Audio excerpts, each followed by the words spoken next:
What's up, guys? I'm Naya and I'm from India.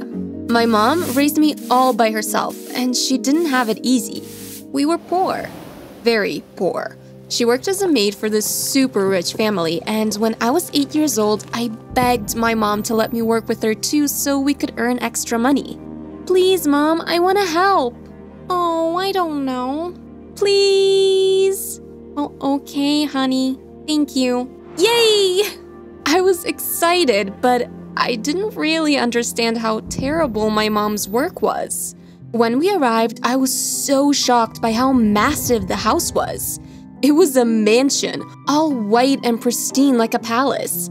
We didn't get to enter through the front since we were considered inferior. So we got a small back entry where we got changed into our uniforms and started our tasks for the day. My mom and I were in the living room cleaning up. I was only 8 years old, so I was pretty clumsy, and I accidentally knocked over a glass of orange juice that was on the table, staining the fluffy white carpet. Naya! I'm sorry, Mama. Oh, it's okay, sweetie. I'll clean this up. While my mom scrubbed frantically, another woman walked into the room. I couldn't stop staring at her. My mom had only told me stories about this woman, but seeing her in person was a whole other experience. She was the wife of the household. She had the tightest skin I'd ever seen. It was stretched out like rice paper through years of Botox and surgery. She wore a white dress as if she was going to the Oscars instead of just relaxing at home, with a giant diamond necklace. She approached us, and when she spotted the stain, she shrieked like a crow. Oh my God, you imbecile! My mom quickly stood up at attention. I'm sorry, Mrs. Singh. I'll clean this up right away. Are you kidding? The stain will never come out. I promise it will. Just give me time to... Don't interrupt me, you idiot! Mrs. Singh raised her hand and backhanded my mom right across the cheek. At that point, I lost it. You leave my mama alone! I launched myself at Mrs. Singh and bit her on the leg. She screamed and raised her hands as if to hit me too, when suddenly a man walked into the room. He caught Mrs. Singh's hand mid-air and pulled her away. What is going on here? It was Mr. Singh, the husband of the household. He had on a business suit and it seemed like he was about to leave for work. Mr. Singh, please, we accidentally spilled some juice on the carpet, but I can get the stain out. Seriously, Brenda? This is what you're screaming about? But... Ella, Naya, I'm so sorry for my wife's behavior. Please, leave. I'll handle this. My mom and I were still shaken from Mrs. Singh's behavior, but I was glad Mr. Singh was there to handle it all. The next day, when we received our list of tasks for the day, Mom groaned. She had been assigned all the bathroom duties, the most disgusting and hardest tasks of the house. We knew Mrs. Singh was the one behind it.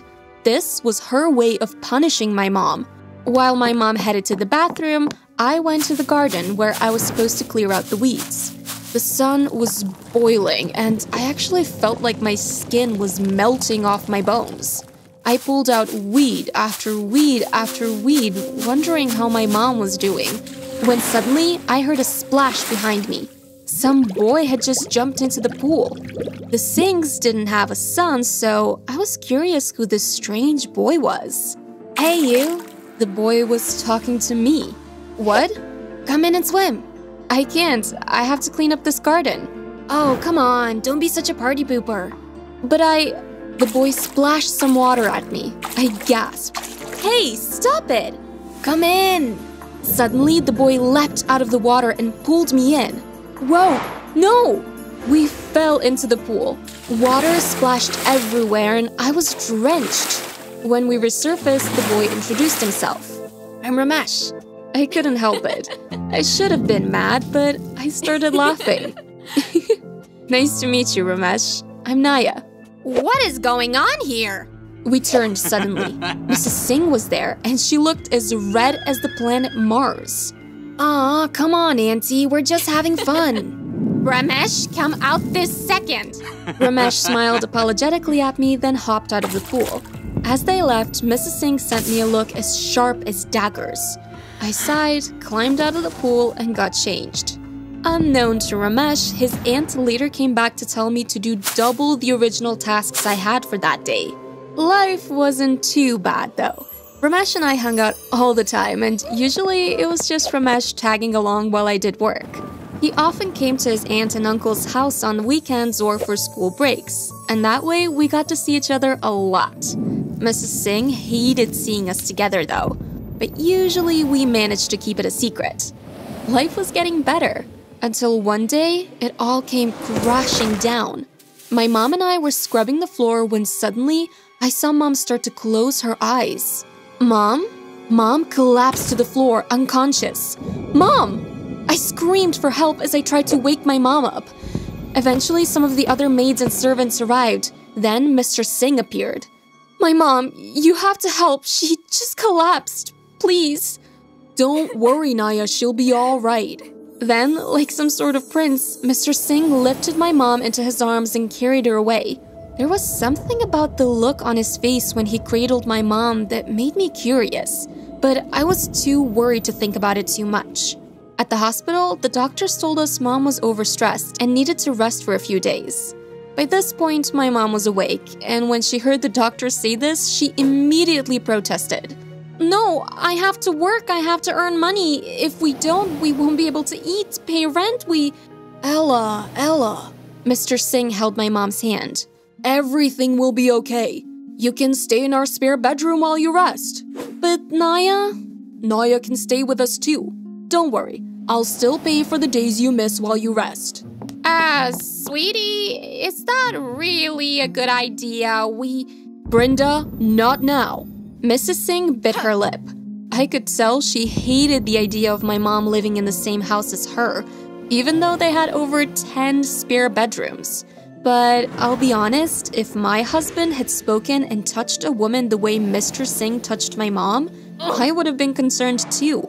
After a while, the doctors wanted to run some more tests on my mom, so we all had to leave. As I walked out, Ramesh was there waiting for me. We stood there staring at each other for a while. Then, Ramesh offered a hug. We embraced each other, and I couldn't hold it in anymore. I let go, sobbing on his shoulder. Throughout Mom's recovery period, Ramesh was there for me the whole time. I never could have gotten through it without him. Years passed, and my mom was much better. Mr. Singh only allowed her to work 4 days a week instead of 7, while I picked up more hours, so now I became the main source of income for our family.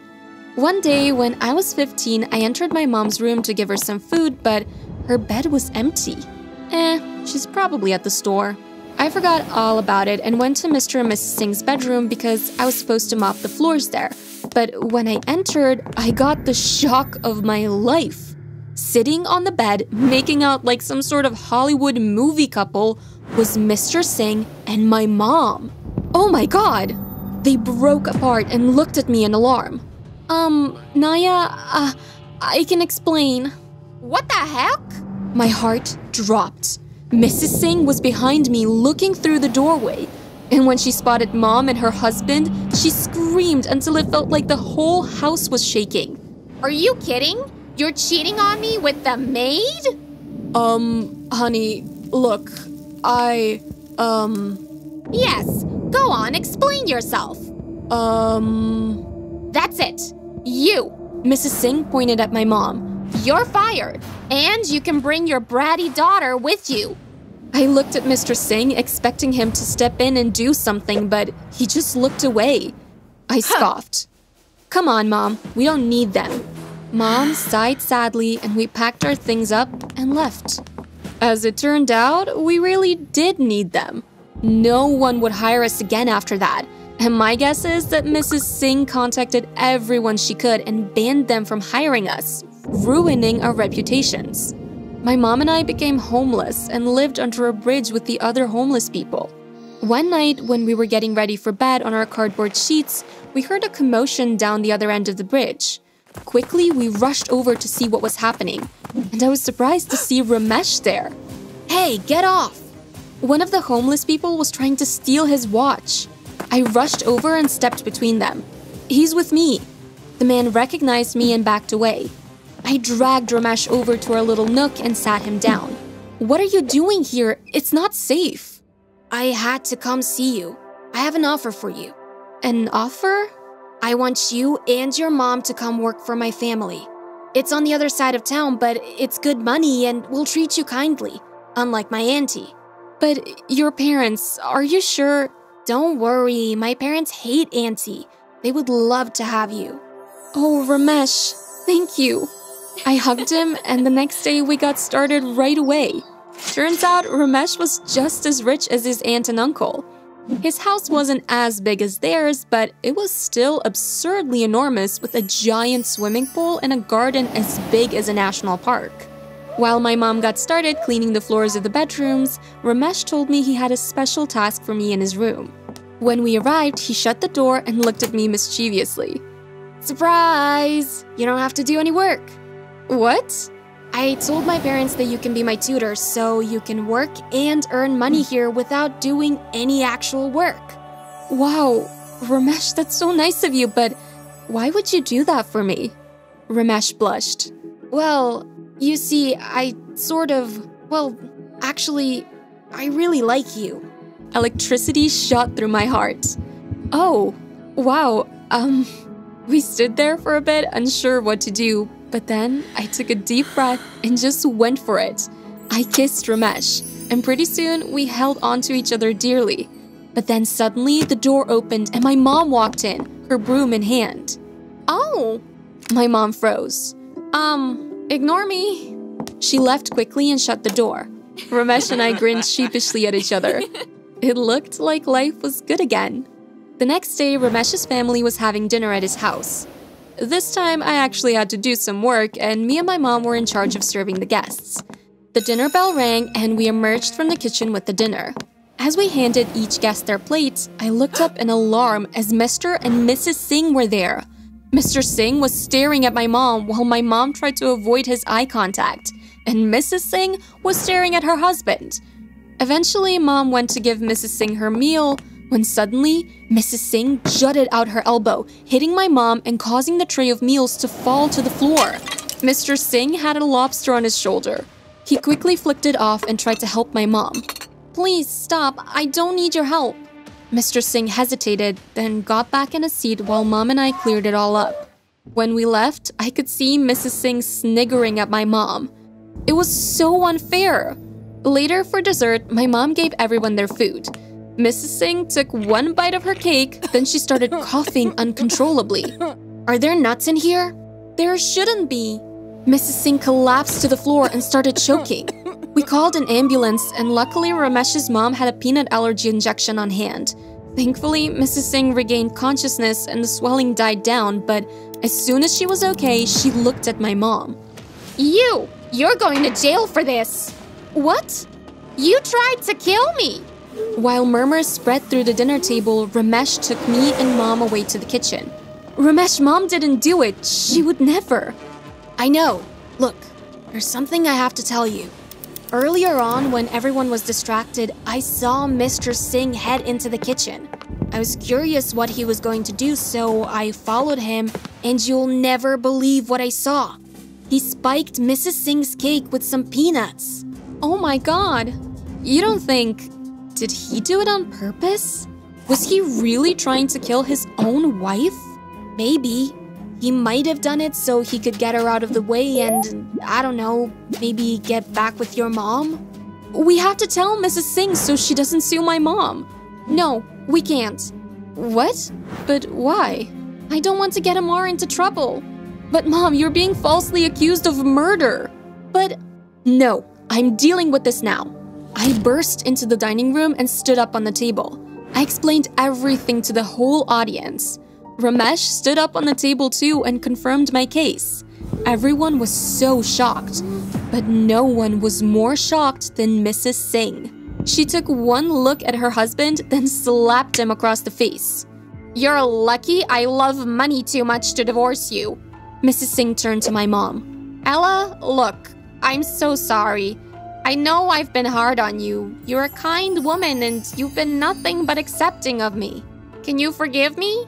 My mom hesitated, but then she smiled. Of course. I sighed with relief. Ramesh grinned and I winked at him. It looked like things would get better after all. Hey guys, I'm Annika Sabine. I grew up in the Arctic. Please make sure you subscribe and give this video a thumbs up. It really helps us out. My last memory of human life was from when I was 10 years old. I remembered my mother carrying me out into this icy landscape. The wind was blasting us with thousands of icy crystals, and I held onto my mother tight. But she let go of me and dropped me on the freezing floor. Mama! My mom turned and ignored me. She disappeared, and that was the only memory I had of her. I didn't even know what her face looked like. The trauma of being abandoned in the Arctic had wasted away what memory I had left. So now all I knew was that my name was Annika Sabine. After she abandoned me, I was devastated. But I decided I wasn't going down without a fight. I was determined to survive. I learned how to make a fire out of sticks in the woods left nearby. I learned how to make an igloo to shield myself from the snowstorms. I lived off seal meat and sometimes even polar bear meat. Life was tough and boring until one fateful day. I was about 16 years old. I had just returned from fishing when I noticed that smoke was coming out of my igloo. I felt my heart skip a beat. I hadn't lit a fire, so why was there any smoke? Was an intruder in my home? I sprinted as fast as I could and barged in, my spear in hand. Get out, you!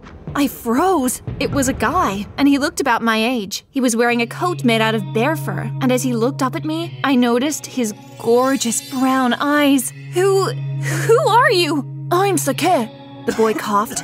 I'm sorry for barging in. Get out! I didn't really know how to react, but I sure as heck knew I didn't want him staying any longer. I'd lived on my own my whole life. I didn't need someone else bothering me. I'm sorry. I needed some warmth. I don't care! You need to leave! But then I hesitated, because suddenly Sake was leaning to one side and then he collapsed. I just stood there, unsure of what to do. I had an unconscious guy in my igloo. I could leave him outside to die. The polar bears could have him. I could care less. But just as I was about to drag him out, something made me stop. No, this wasn't right. Why do I have to be so righteous? I wrapped Sake in one of my blankets and fed him some soup while he slipped in and out of consciousness. He had a fever. When he finally woke up, he looked much better and healthier. He told me everything about where he'd come from. My uncle and I used to live just over the mountains there. But 2 days ago, he slipped and fell off a ledge. He didn't make it. Oh, I'm so sorry. My uncle told me I had family in England, and we used to have a radio, but that broke down. I was stranded here, and I was never really the best at survival, so I started walking to look for help. Then, I found you. While my mind was still trying to process what an England was and who radio was, I didn't even understand these words or knew what they were. Noises sounded from outside. What is that? Shh! We stayed quiet and listened, and then my blood turned cold. Well, colder. Polar bears. Oh no! You stay here. No, I can help. I didn't wait to hear him out and left the igloo. I was right about the noises. We were surrounded by polar bears. They roared at me fiercely. I started swinging to try and fight them off, but no matter how hard I tried, they were too much for me. I soon became overwhelmed, and one of them lunged for my throat. I closed my eyes, accepting defeat. Then suddenly, out of nowhere, I heard a squeal and all the polar bears scattered. I turned to see Sake standing in front of me, protecting me from the polar bears. Sake? Sake turned and smiled down at me. I realized just how cute he was. Are you okay? Sake helped me up and we stared at each other for a while. I had the sudden urge to hug him or even kiss him. But before anything more could happen, a plane appeared suddenly, flying really low toward us. Sake and I stared in shock. I'd never seen a plane before. I was speechless. Is it a rescue team? Maybe it... But the next words were snatched by the wind of the plane's blades as they came plummeting toward us. We screamed and dove out of the way, just in time. If we dodged a second too late, we would have been minced meat. The plane seemed to lose control and suddenly it crashed into the icy ground.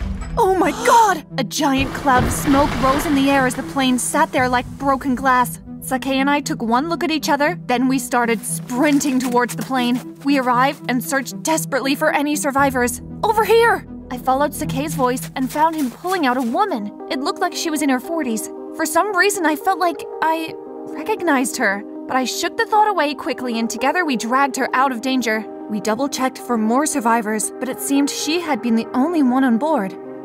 What do we do now? We have to bring her back home. Sake lifted the woman in his arms and we carried her back. For days, the woman remained unconscious, in a coma of some sort. Meanwhile, Sake and I cared for her. One day, I entered the igloo with some wood cut up in a bundle. As I stepped in, I tripped on one of our blankets and went tumbling, but Sake appeared like some kind of prince and caught me before I face-planted. I held on to him and we stared at each other for a while. Our lips were inches apart. I felt myself move closer. Where am I? Ah! We turned to find the woman sitting up in bed, wide-eyed. She looked at us. Where am I? She repeated. I pushed away from Sake and knelt by the woman. You're in the Arctic. The Arctic? Yes. The woman looked at Sake suddenly. Who are you? I'm Sake. The woman looked at me. You're Annika? I was taken aback. How did you know my name? The woman blinked, then suddenly looked away. I heard that guy say your name. Oh. I cleared my throat. Look, you're probably under a lot of shock. You crash-landed in a plane. Do you remember what happened? The woman hesitated. I was flying over towards Greenland. Greenland? It's a country close to here. I'm a journalist, you see. A journalist? Wow. Yeah. What's your name? Mandy Mandy Sandy. Mandy Sandy. Nice name. Mandy soon became a part of the little family we'd built here. Except Sake and I did most of the work. Mandy just sat around like some kind of princess. Mandy, can you help me light the fire? No, I'm so tired from helping out with the fishing. You didn't even do anything. You just sat there and complained. It was very tiring. Why, I oughta... Sake held me back. Don't. Just ignore her. But she's so annoying. I know, but if we want to survive out here, we have to work together. Fine. Sake could be so righteous sometimes. It was so annoyingly adorable. The next day, I had to say goodbye to Sake. He was taking a trip to the eastern end of the valley to look for more food since we were experiencing shortages after Mandy joined us. He would be gone for 2 days. I was dreading it. Just be safe, okay? Sake pulled his bag over his shoulder, smiling his beautiful smile. Of course. Try not to murder Mandy, okay? I'll try. I hesitated, then I hugged him tightly. Before we pulled away, I gave him a quick kiss on the cheek. He smiled and brushed my forehead with a finger. See you soon. I waved goodbye. Where's he going? Mandy must have just woken up. I groaned inwardly. Great. Now I was stuck with Her Majesty Mandy. He'll be back soon. How soon? What did she care? 2 days. I looked at Mandy strangely, then grabbed my own bag. I'm heading to your crash site. I'll be back in a few hours. Why are you going there? Was it just me, or did she sound a little panicked? Just looking for supplies. Jeez.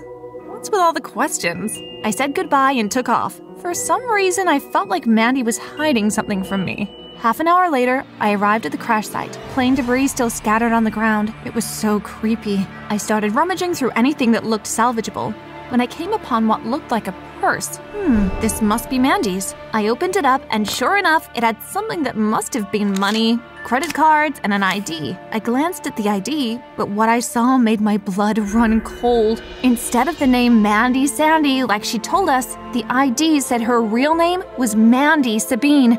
Sabine! That was my last name! Why did Mandy have the same last name as me? Was that a coincidence? No, it couldn't be. The fact that she lied proved that she was hiding it from me. But why? What? Then it hit me like a ton of bricks. Mandy. I knew I recognized her from somewhere. Mandy was my mom. You shouldn't have come here, Annika. I spun around. Mandy. My mom? She stood there grimly. You're... Go on. Say it. You're my mom.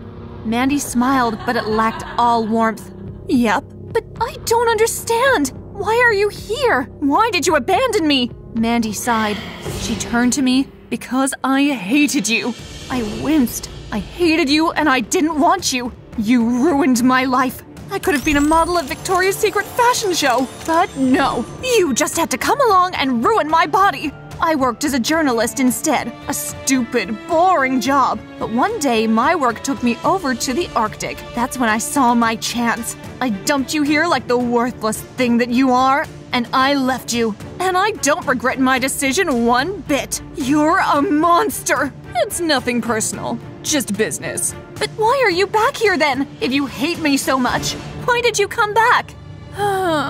Mandy rubbed her face. That's the only annoying part of my plan. You survived. You weren't supposed to do that, you know. Now you're all over the news. Some satellite or something spotted you here all on your own. I knew I had to come back and dispose of you before anyone found out what I did. Dispose of me?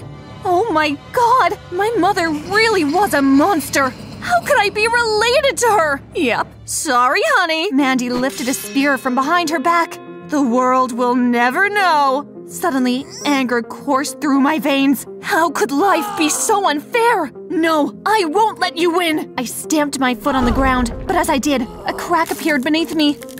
Mandy froze too. She looked at the crack, which was quickly spreading and widening by the second. She backed away. I looked around and realized suddenly that we were on a frozen lake. How could I have missed that? Mandy backed away and stumbled, sending more cracks into the fragile ground. Mandy, wait! I screamed as suddenly the floor seemed to disappear and I plummeted into the icy water below. I screamed as the cold bit into my skin like razor-sharp blades. I managed to push up and grab onto the ledge of the ice, but I couldn't pull myself out of the water. Mandy! Help! Mandy just stood there and watched me as I flailed about, fighting for breath. Mandy! I'm your daughter! Mandy looked away. I'm sorry, Annika, but I can't let you ruin my life. My mother turned around, abandoning me yet again. I lost my grip on the ice and fell back into the water, fully submerged. Black filled my vision. I was drowning. As I drifted closer to death, my mind went to Sake. His smile, his kind heart. I would miss him. Then, a hand grabbed hold of my collar and yanked me out of the freezing water. I gasped for air as Sake rescued me, pulling me back onto the surface. Annika! Sake took off his coat and bundled me up in the warm fur. My teeth chattered as I looked at him gratefully. Thank you, Sake. But my relief was short-lived. Suddenly, Mandy appeared, brandishing her spear, and she charged right at us. Ah! Mandy bulldozed towards us, but she slipped on the ice and instead of killing me, she dropped the spear and fell headfirst through the hole in the ice. Mandy! We scrambled to rescue her, but by the time we got there, she was already gone. Sake grabbed a hold of me and held me tight. I closed my eyes. So long as Sake was here, I was all right. Hey there, I'm Alexis and I'm from Cantavinia. Now, if you think that's a made-up country, you're totally wrong because I'm the queen of it. Growing up, life was pretty strange. One time, when I was 2 years old, I was at a grocery store with my parents when suddenly 5 men dressed like ninjas burst in and tried to grab me. Ah! Get away from my daughter! One of the ninjas grabbed me and started to run away with me in his arms. Mama, Papa? No, Alexis! I bit on the guy's hand and he dropped me. Why, you little... His next few words were snatched from his mouth as 2 bodyguards jumped in and knocked him out. More bodyguards arrived and dealt with the other ninjas. And before long, I was escorted away from the grocery store with the eyes of everyone on us. Someone in the crowd scoffed angrily. I wonder who those people are. His wife then said, They must be movie stars or something. When we got home, I asked my parents what had happened, and they told me not to worry too much about it. I was too young to really understand what was happening. That is, until I turned 15. My parents took me to the circus for my birthday, and it was in the middle of a trapeze act when something really weird happened. The trapeze artist did 3 flips in the air. Gasps erupted in the crowd as we watched the man move with awe. But then suddenly, mid-air, I saw him make eye contact with me. His eyes lit up as if he recognized me. Queen Alexis! With no warning, the man swung off the rope, soaring into the air before landing right in front of me. All the eyes in the crowd were on me. The man fell to his knees, His hand enclosed over his heart and said, "I will forever be at your service, Queen Alexis." Whispers spread through the crowd as everyone wondered why this 40-year-old man was bowing down to a 15-year-old girl. My dad stood up quickly. Let's go, honey. I can't have you around these people. Then we left the circus as soon as we could. That day, we moved from that town and started up somewhere new. When we arrived at our new house, my parents sat me down and told me the truth. There's something you should know. The more and more they talked, the more and more my mouth opened in shock. You, Alexis, are queen of Cantavinia. Canty what now? Cantavinia, it's a very small country in Europe. But how? What? I'm sorry we had to keep this a secret for so long, but we did it for your own safety. Cantavinia is under siege now. It wasn't safe for us to live there anymore. Your grandma was queen of Cantavinia, but when you were born, she passed away and she left the crown to you. For now, it's too dangerous for you to return to Cantavinia, so that's why we've decided to hide you away here. But that doesn't mean there aren't bad guys still after you. But I don't want to be queen. Honey, you have to. Your country depends on you. No, I won't let you decide what I have to do. I won't be queen. But I want to live a normal life without bodyguards or royalty. Please, Mom, Dad? oh, I don't know. At least stop with the bodyguards. No one will know I'm here. I'll keep a low profile. I just don't want to be followed by bodyguards for the rest of my life. I want privacy. Oh, all right, dear. Fine, no bodyguards. But just stay safe, okay? Of course. Thank you. We love you. I love you too. The next day, I started my first day at the new school. When I walked into the classroom, no one so much as looked at me. I felt so lonely. As I walked towards the back of the class, someone stuck their foot out and I fell face first onto the floor. Everyone started laughing. I turned to find this super attractive girl laughing at me evilly. What are you looking at? I wanted to fight back, but I shouldn't bring any attention to myself. I bit my lip and hobbled over to my seat at the back. I realized this year was gonna be miserable. Well, so I thought. Psst. I ignored the sound, thinking it wasn't directed at me. Hey, psst. I finally looked up. It was a boy sitting in the chair beside me. Do you have a pen? Oh, yeah. I rummaged in my bag and gave him one. He chuckled. You like Barbie? I was confused for a second. Then I realized I'd given him one of my old Barbie pens from ages ago. Oh God, how embarrassing. Nah, it's cool, I dig it. Thanks. What's your name? Alice. Even though my real name is Alexis, my parents and I agreed it would be best to use a fake name to hide my identity. Thanks, Alice, I'm Luke. It's nice to meet you, Luke. Hey, you're new here, right? Yeah. A bunch of us are going to the bowling alley tonight to hang. Wanna come? Sure. I stand corrected. Maybe this year wasn't gonna be as miserable as I thought. Later at the bowling alley, Luke helped me pick out an aisle and I threw the bowling ball down the lane. I haven't been bowling in so long, so unsurprisingly, the ball went straight into the gutter. Luke smiled sympathetically. Aw, better luck next time. I smiled.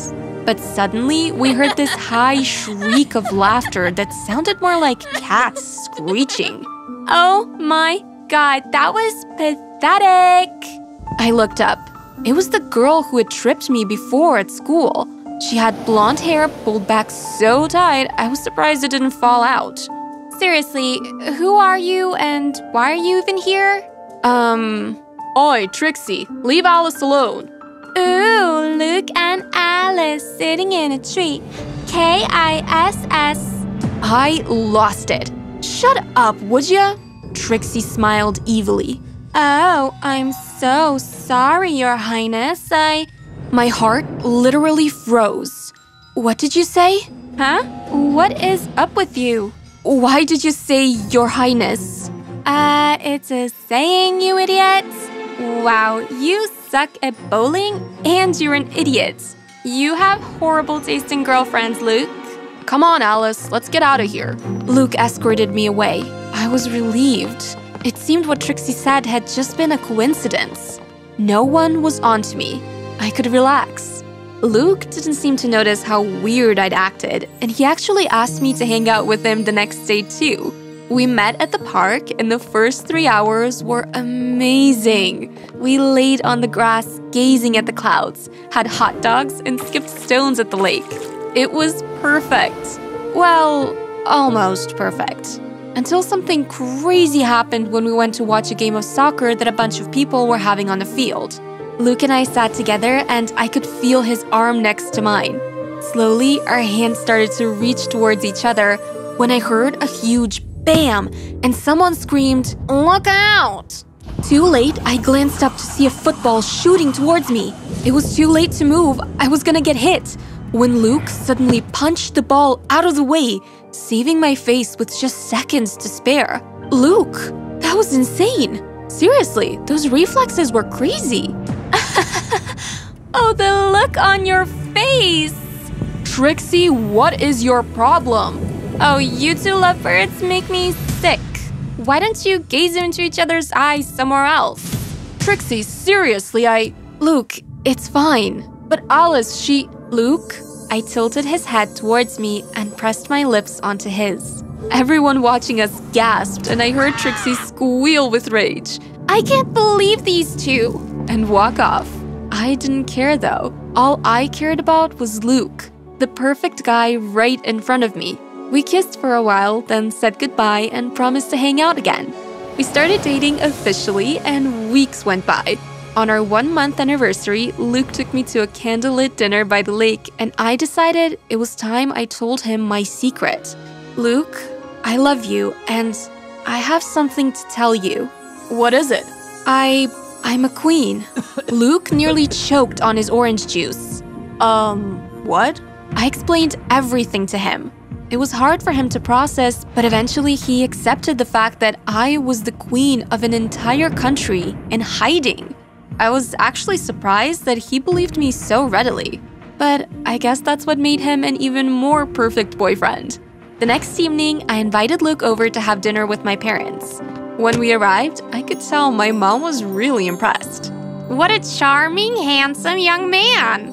My dad also really liked him and kept clapping him on the back, which was a sign that he approved of Luke. Oh, we're definitely going to have to keep this one around. I was so happy. But then something weird happened. Oh, Andrew, Luke said. I couldn't agree more. And you too, Julie, you're absolutely right. I froze. How did Luke know my parents' names? As far as I could tell, they'd never told him their names. I definitely hadn't told them their names, so how did Luke know?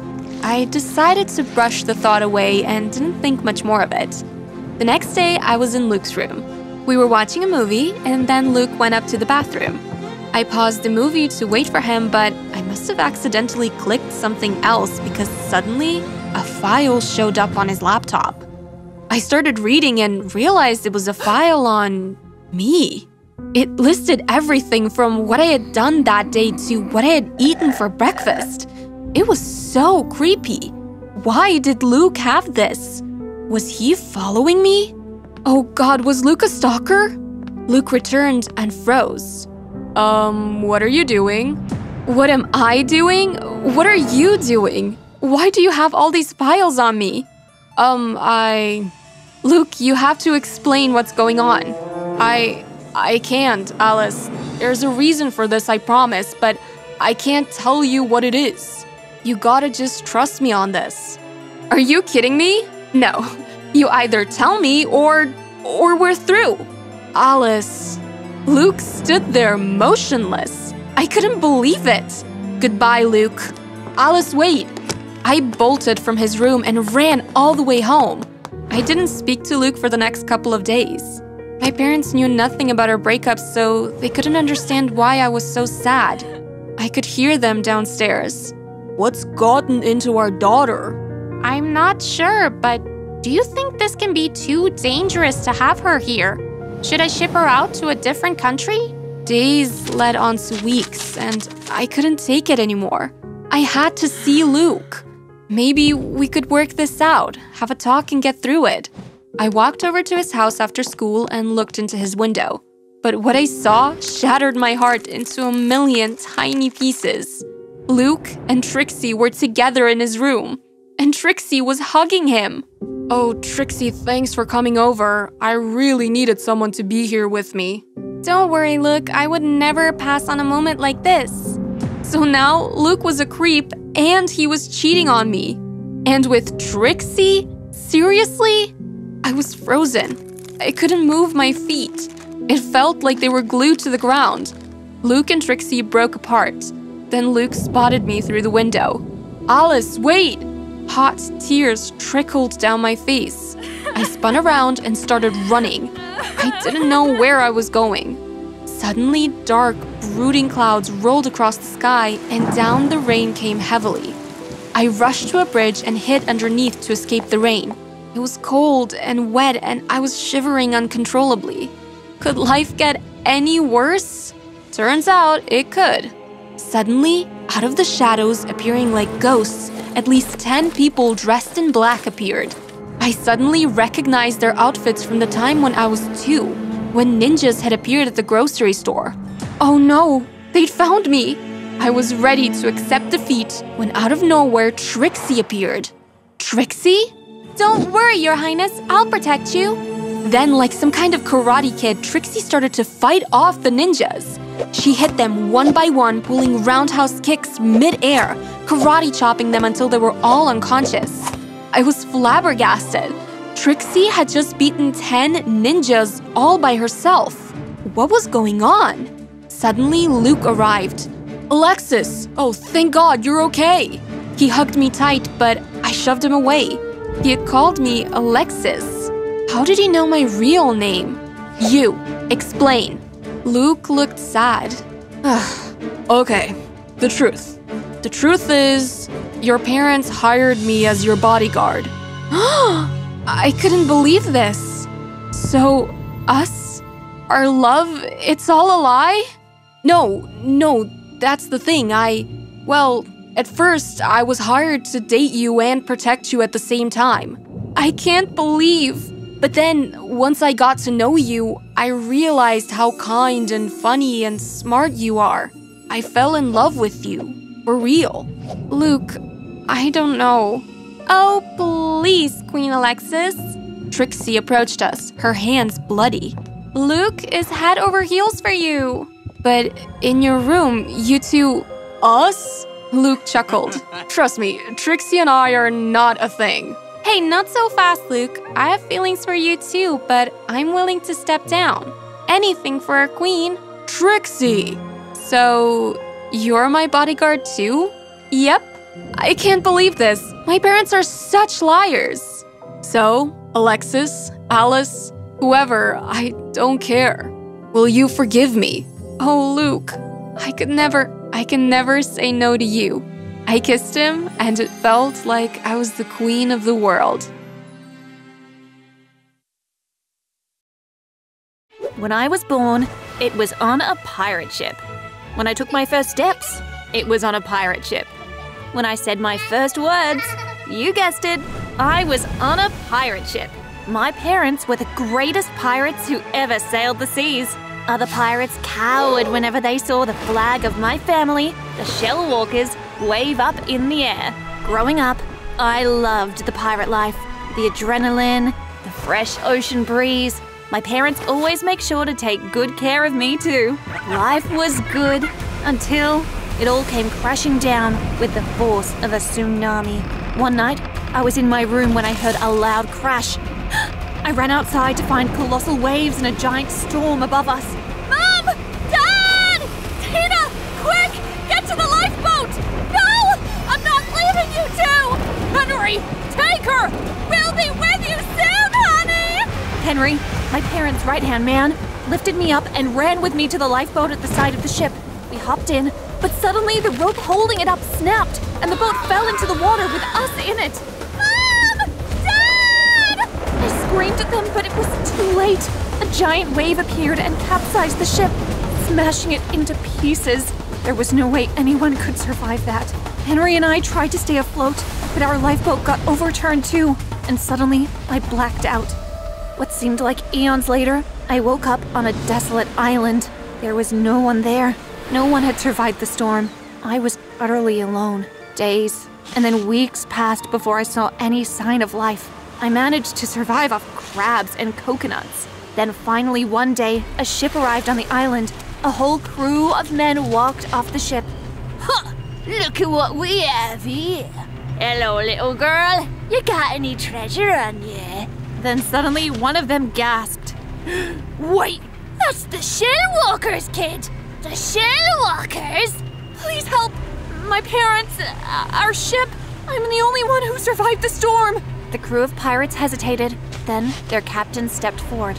Your parents helped us when we were in need of them most. It's only fair we do the same for you. The captain took me in and raised me until I was 16 years old, and he passed away from an illness. After him, I became the captain of his crew, and we became known as the New Shellwalkers.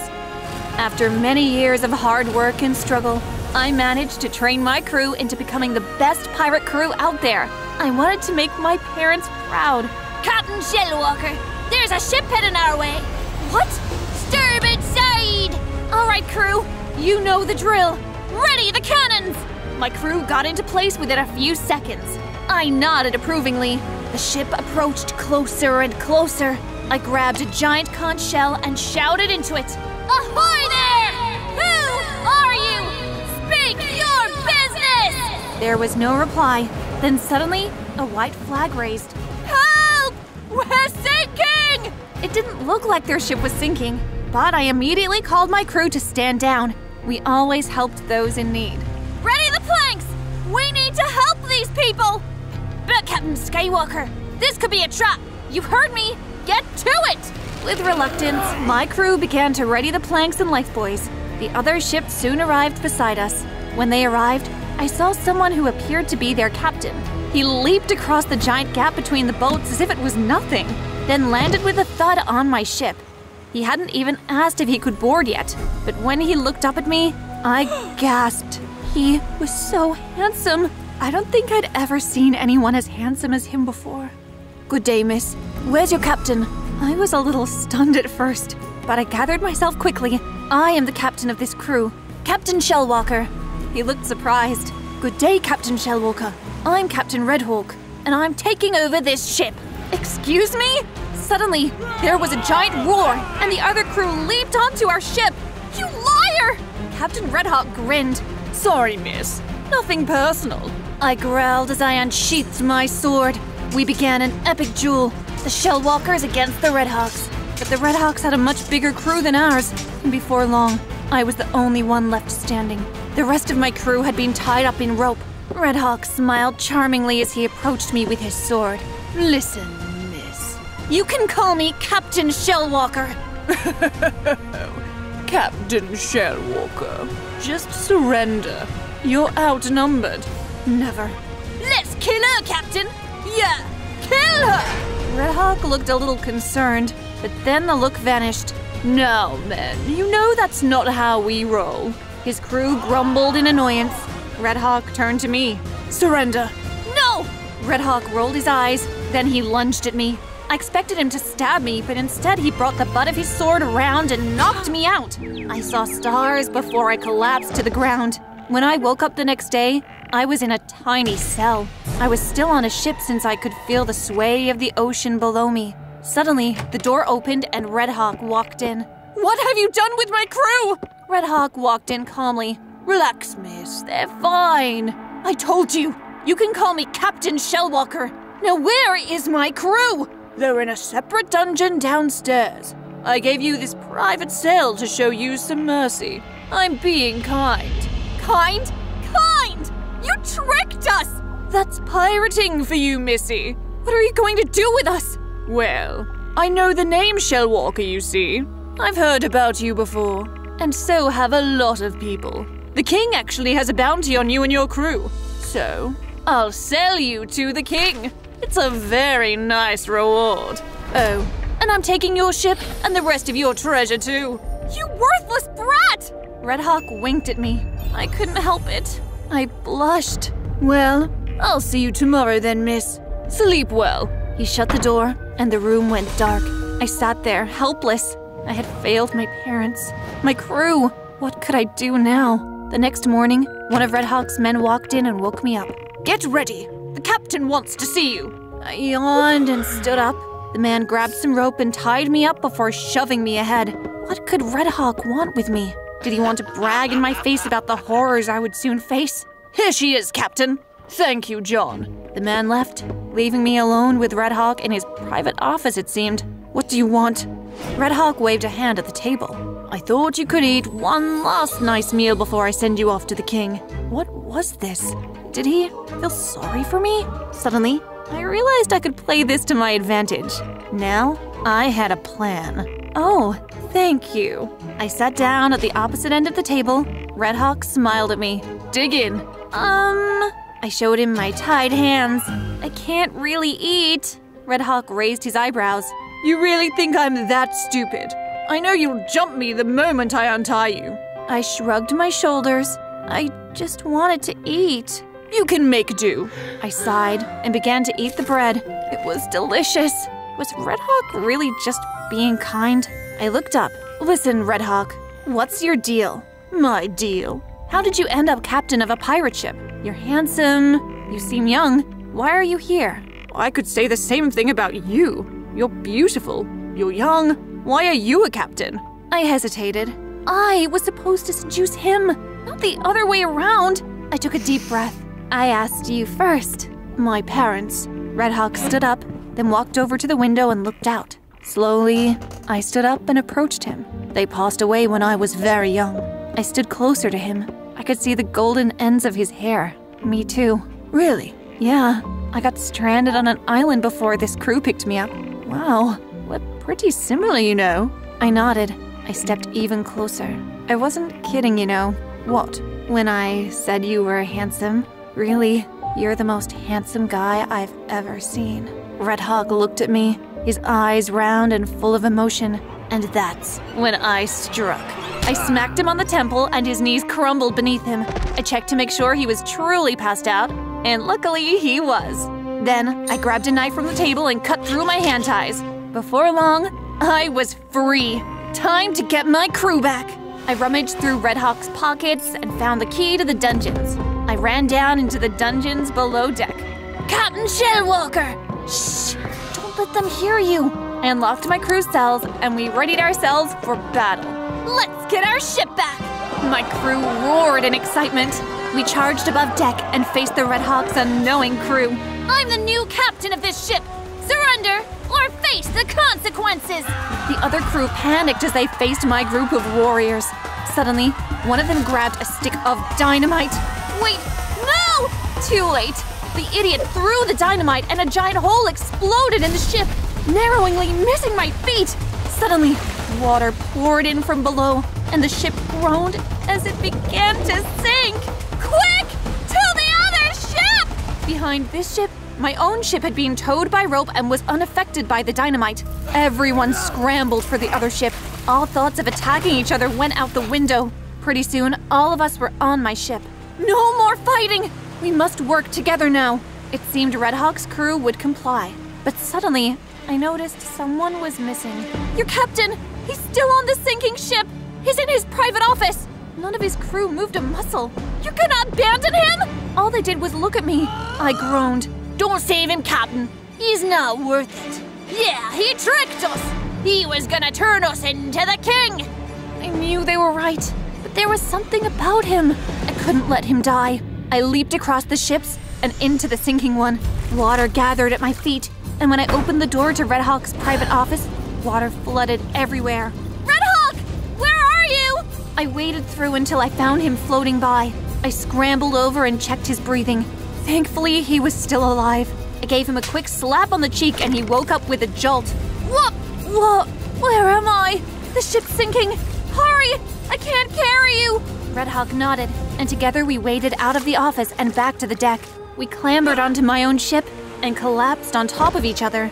I quickly removed myself from him and stood up. Red Hawk slowly looked at me. "You saved my life. Why?" My face reddened. I wish I wasn't so nervous around him, but I couldn't help it. I think I had a crush on him. I did what any good pirate would do. Red Hawk stepped closer. "I'm so sorry I tricked you." "It's okay. I understand."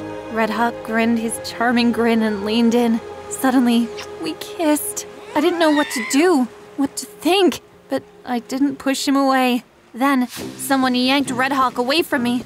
"What are you doing, Captain? What are you on about? She's the enemy!" "No, she's not. One of my men pulled me away too." "Captain Shellwalker, don't! You can't tell me what to do, boy. He just tricked us. He's a pirate. It's what pirates do." Red Hawk pushed his guy away and rushed towards me, holding my hands. "We should join crews. We should." "What? No! No! We should kill them. Don't join forces!" The crews shouted and hollered at us. Red Hawk and I looked at each other with concern. Suddenly, one of the members from Red Hawk's side shouted, "These captains are intolerable. I say we throw them overboard." "John, how could you?" "You know what? The man's right. We should throw them both over." "Lucas, you raised me. How could you betray me?" "It's what pirates do, isn't it?" he said mockingly. Red Hawk and I made eye contact. Things weren't going well. The betraying crew members slowly approached us, cornering us against the edge of the ship. We had nowhere to run to, nowhere to go. This was it. Then, suddenly out of the blue, another ship banged into the side of my ship. Red Hawk and I were thrown to the floor. So were the other crew members. I looked up with a gasp when I spotted who was on board the other ship. "Tina, climb on board!" "Henry? Hurry!" I didn't even think. I grabbed Red Hawk's hand and we jumped into Henry's ship. His crew heaved at the sails, and within a few seconds we were speeding away from our old crews. They screamed and shouted curses at us, but we were too fast and soon left them behind as a tiny dot on the horizon. "Henry, you're alive!" "I am. A rescue boat found me after the storm. Your parents didn't make it though, but thank the heavens you survived. I've heard of you. The legendary Captain Shellwalker. I've been looking for you for years. Your parents would be so proud of the woman you've become." I grinned as Red Hawk and I held hands. Henry raised his eyebrows. "Now, who's this?" I smiled. "It's a long story."